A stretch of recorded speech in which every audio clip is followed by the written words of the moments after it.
l'association des étudiants africains de sciences politiques pour l'invitation déjà, mais également pour cette belle initiative. Donc, en écoutant tout à l'heure Saïd présenter le rapport, j'étais très surprise, agréablement surprise de tout ce qui a été fait durant ces 2 ans. Ça montre toute l'autonomie vraiment que vous avez à organiser des événements d'envergure, des webinaires, aller visiter l'Assemblée nationale, organiser des activités sur le terrain. C'est extrêmement important, très enrichissant. Un très grand plaisir vraiment de vous avoir avec nous, doyen, professeur Abdurrahman Thiam. D'abord, vous remercier. Remercier pour tout ce que vous avez fait pour la science politique. Lorsque vous étiez chef de département, on a senti vraiment toute l'impulsion que vous avez fait par rapport à la formation, mais aussi par rapport à l'encadrement. Le thème qui nous réunit, bon, le parrain, je vais le laisser tout à l'heure se présenter, c'est aussi un frère, un collègue très brillant, avec qui j'ai eu l'honneur de collaborer quand il avait moins de pouvoir. À l'époque, il n'était pas encore maire, mais après, il a commencé à se frotter à la politique et il est devenu trop puissant pour moi. Et j'ai plus l'occasion de le rencontrer, mais c'est vraiment un très grand plaisir de l'avoir. C'est aussi un esprit très brillant, Abdoulaye Fadi. Le thème qui nous réunit ici est très pertinent. Donc, discuter du rôle des communautés dans la vulgarisation de la science politique en Afrique, état des lieux, défis et perspectives.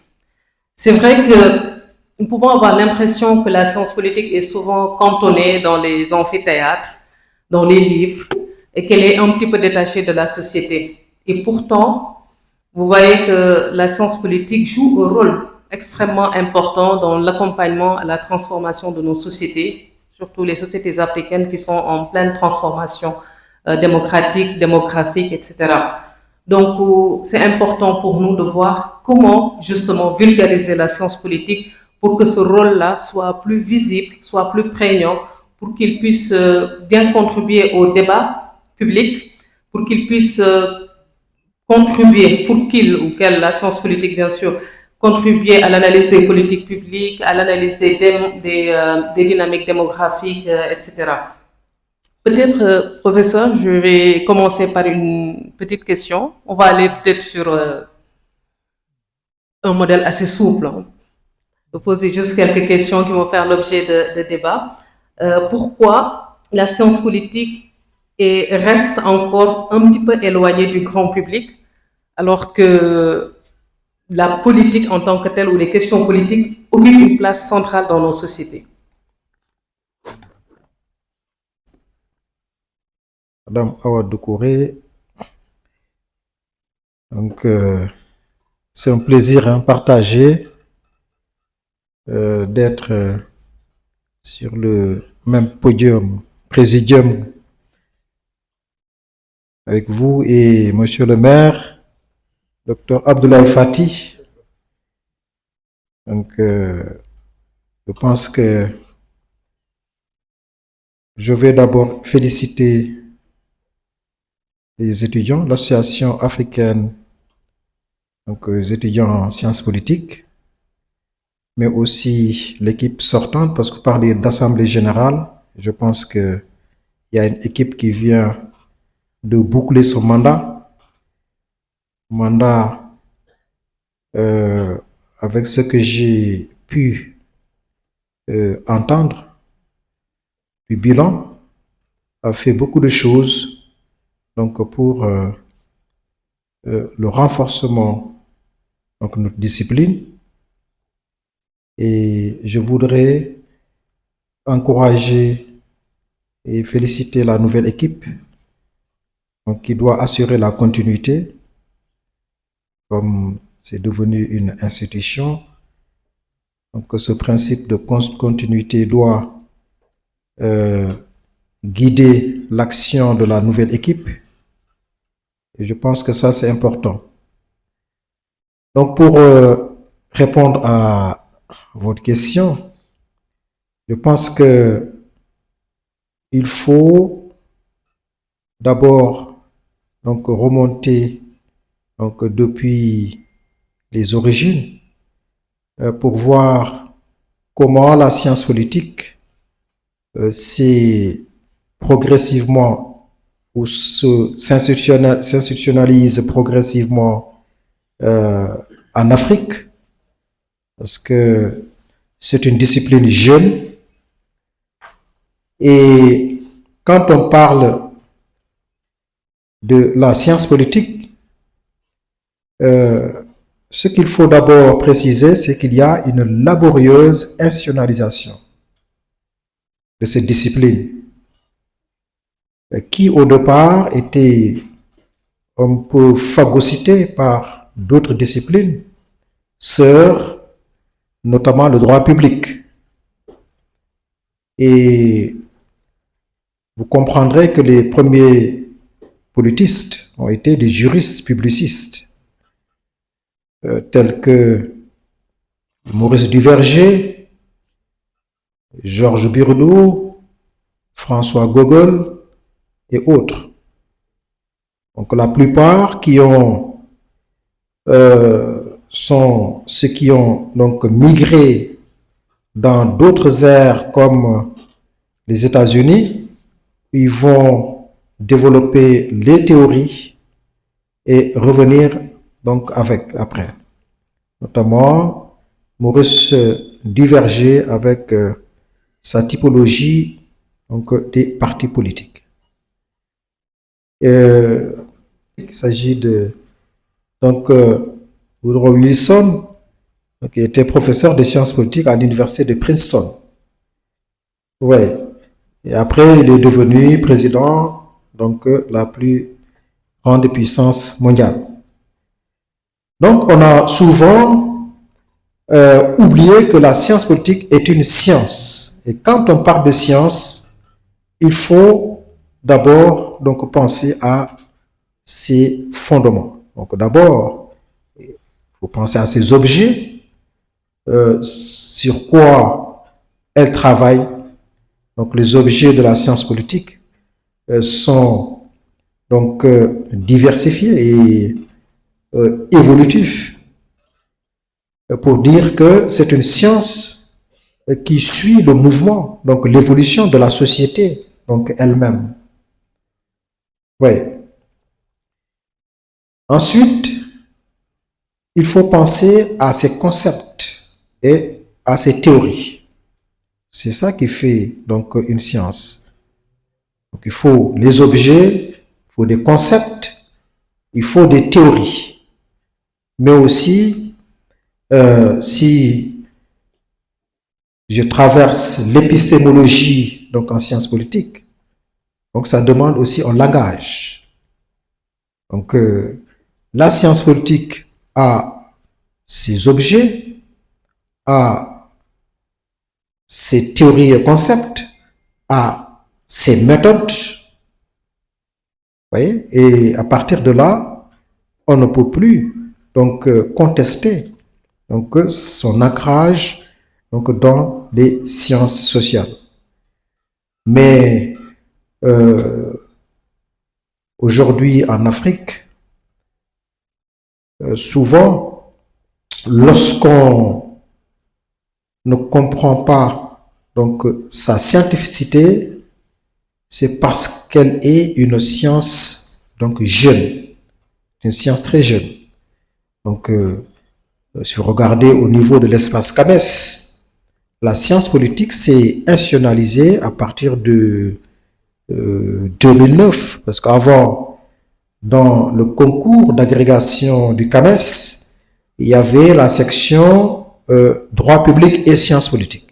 Donc c'est à partir de 2009. Donc on va créer donc la section sciences politiques. Donc au niveau du concours d'agrégation. Et à partir de là, on va avoir donc des politistes donc purs. Je crois que le premier agrégé c'était Tidjane Alou. Donc il y avait un seul agrégé. En 2011, il y a eu 2 agrégés.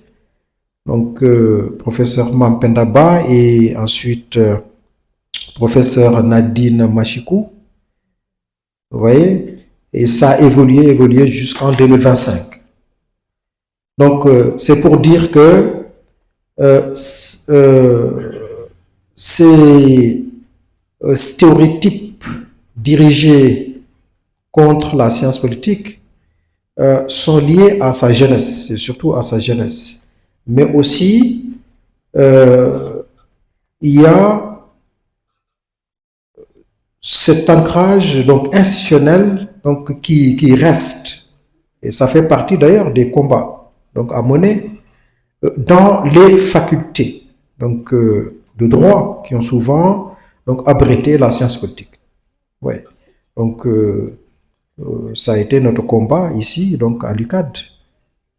Ça a été aussi le combat à Saint-Louis et aussi à l'université numérique chère Hamidou Kane. Je pense que c'est un combat que nous tous devons donc mener pour faire comprendre donc à l'opinion que la science politique donc est une science donc qui a une place donc légitime donc au sein des sciences sociales. Merci beaucoup, professeur, pour ces mots extrêmement importants qui rappellent beaucoup le cours d'introduction à la science politique. On a parlé des objets, des méthodes, des concepts. Je vais faire une petite évaluation orale pour voir si vous n'avez pas oublié. C'est quoi la politisation? Alors, je vais vous tourner justement, mais oui, auprès de Abdoulaye Fati pour justement parler de cet éloignement de la science politique par rapport à la société. Maintenant que vous êtes maire, vous travaillez dans la communauté, vous travaillez sur les politiques publiques locales, etc. Est-ce que vous avez aussi ce sentiment-là que la science politique est assez éloignée de ça, ou bien au contraire, ça vous aide, vous accompagne au quotidien dans vos activités? Venu par rapport à la question que vous avez posée, je dois avouer sincèrement que la formation que j'ai, en tout cas, subie ici, m'a beaucoup servi. Et en train aussi de me servir. Puisque je ne vais pas entrer dans des considérations théoriques devant mes maîtres, mais ce que la science politique nous donne comme outil sur le plan théorique permet aux praticiens que je suis de vérifier sur le terrain. On a appris pas mal de choses, notamment en politique publique. Et en faisant, en tout cas, en étant gestionnaire des affaires publiques, on se rend compte effectivement que le pont n'est pas aussi... C'est pourquoi c'est une discipline qui a sa particularité. Hein. J'avoue, et c'est pourquoi peut-être que cette confusion que les gens, comme en tout cas, continuent toujours d'entretenir, alors que, en réalité, aucune science n'est neutre. Toutes les sciences, en tout cas, essaient de questionner et de trouver des réponses par rapport aux problématiques vraiment contemporaines. Essayer de dégager des perspectives. C'est pourquoi la science politique est une science comme toutes les sciences sociales, mais elle a aussi comme objet le politique, qui est aussi complexe et qui peut vraiment nécessiter toute une littérature et tout un, en tout cas, débat sur la question, mais ça reste encore toujours la question de société. Et je dirais tout simplement, oui, la science politique m'a servi, en tout cas, m'a permis d'être là où je suis, et je me sers de la science politique tous les jours pour pouvoir répondre et faire face aux préoccupations de mes populations. Tour d'expérience extrêmement important sur les outils justement qu'il a pu capitaliser au niveau lors de sa formation et qu'il utilise aujourd'hui dans le cadre de ses actions au niveau local. Alors, je me tourne encore vers vous, professeur. Au niveau de nos universités, nous publions énormément. Nous travaillons sur les politiques sociales, les politiques économiques, sur finalement les préoccupations de la société tout simplement. Mais nous n'arrivons pas à valoriser ou en tout cas amener les citoyens ou les décideurs à voir ce que nous faisons, à comprendre ce que nous produisons. aujourd'hui, par rapport à cette situation, comment vous l'analysez et quelles sont peut-être les idées que vous avez pour rendre nos travaux plus, voilà, que nos travaux soient plus appropriés par les différents acteurs. Merci. Merci beaucoup.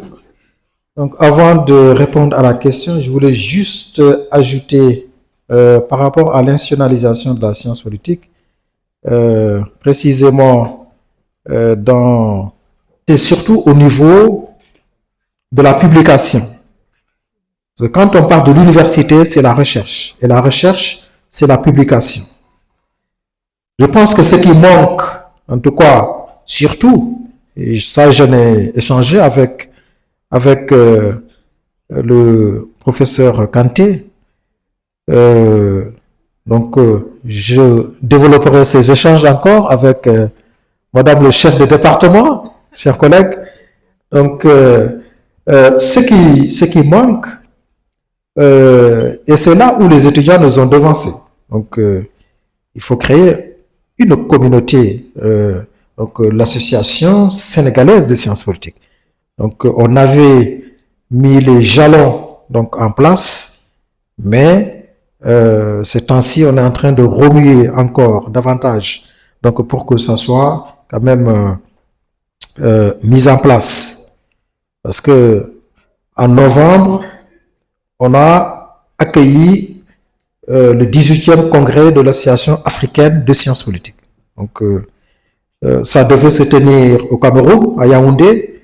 Et quand j'ai échangé avec Madame le professeur Nadine Machikou, donc l'idée c'était de délocaliser donc, ce congrès à Dakar, donc, à cause de la situation politique donc, qui prévalait au Cameroun. Donc on a échangé, je lui m'a demandé est-ce que vous pourriez porter ce projet. Donc je dis il n'y a pas de souci. Donc c'est comme ça que on a accueilli donc ce 18e congrès.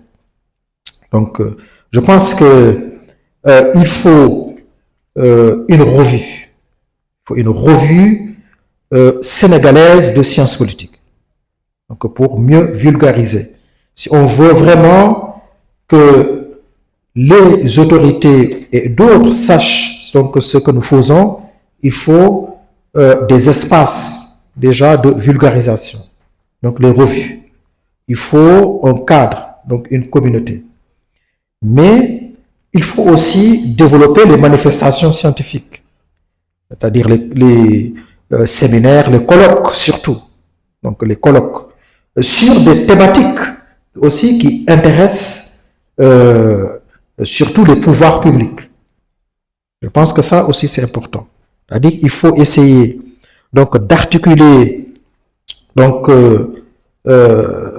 nos champs donc de communication avec donc les axes donc programmatiques donc du gouvernement. Je pense qu'à partir de là, il peut y avoir donc un link donc entre nous autres chercheurs que nous faisons et les autorités qui sont là pour décider. Je pense que... Je vais juste demander à Monsieur le maire s'il a quelque chose à rajouter justement pour permettre cette vulgarisation de la science politique sur la société. Le professeur a donné des idées extrêmement importantes. Si vous avez juste quelque chose. Parce qu'aujourd'hui, la question qui se pose par rapport à ça, au-delà du monde académique, quelle perspective il faut offrir à l'étudiant qui est formé en sciences politiques dans le milieu professionnel pose problème.